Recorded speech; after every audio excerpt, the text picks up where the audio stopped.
ध्यान से। और कोई बातचीत नहीं करेगा, नहीं तो पिटेगा। आज हम लोग समझेंगे गुणनखंड तथा अभाज्य गुणनखंड में अंतर। अभी तक हम लोग गुणनखंड समझ भी लिए हैं, बताए थे ना। अब इन दोनों में अंतर क्या होता है, गुणनखंड और अभाज्य गुणनखंड। देखिए ध्यान से।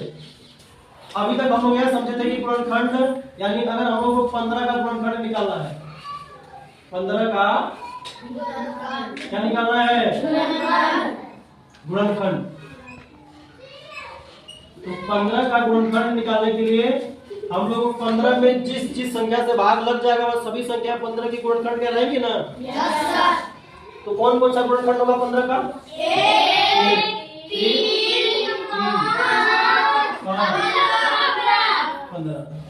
1 3 5 15। यह 15 के गुणनखंड है, 15 के गुणनखंड है।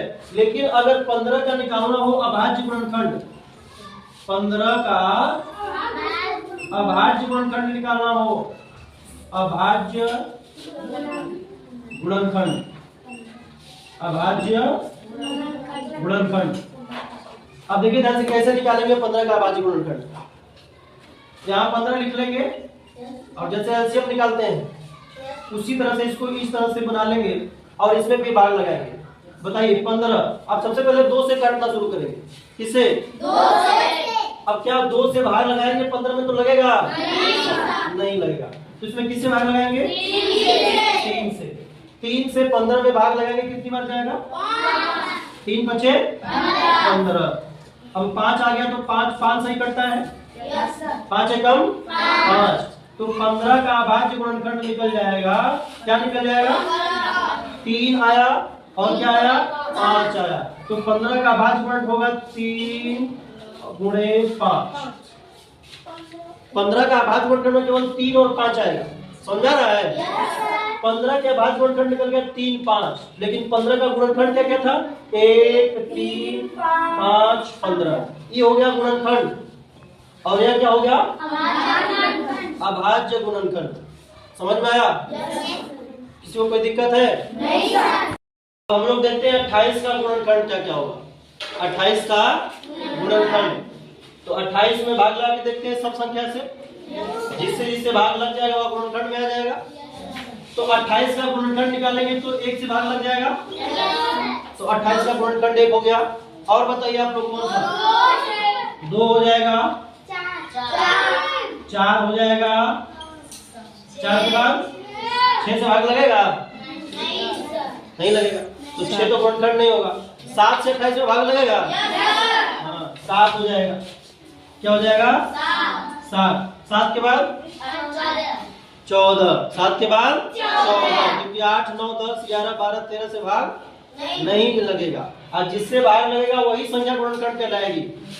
7 के बाद आ जाएगा 14। कौन आ जाएगा? 14 के बाद 28। तो 28 का हम लोग गुणनखंड निकाल लिए। 1 2 4 7 14 28 निकाल लिए। लेकिन 28 का अभाज्य गुणनखंड निकालना है। क्या निकालना है? तो 28 का अभाज्य गुणनखंड देखते हैं क्या आएगा। अब फिर से भाग लगाएंगे इसमें इसी तरह से। 2 से भाग लगाएंगे सबसे पहले, तो कटा देंगे। 2 एकम 2। 8 को काटेंगे तो 2 चौके 8। 14 बार में कट जाएगा। अब फिर से 2 से भाग लग जाएगा ना इसमें, तो 2 से भाग लगा देते हैं। 2 सत्ते 14। अब किससे भाग लगेगा? 7 से ही लगेगा, क्योंकि 7 अभाज्य संख्या आ गई है। 7 एकम 7। यानी अभाज्य गुणनखंड आएगा 28 का। क्या क्या आएगा? 2 बार 2 आया, 1 बार 7 आया। तो यहाँ लिख देंगे 2 × 2 × 7। यह हो गया अभाज्य गुणनखंड। अभाज्य गुणनखंड में ना केवल अभाज्य संख्याएं ही आएंगी। 2 भी अभाज्य संख्या होता है, 7 भी अभाज्य संख्या होता है। तो अभाज्य गुणनखंड में केवल और केवल अभाज्य संख्याएं ही होती हैं।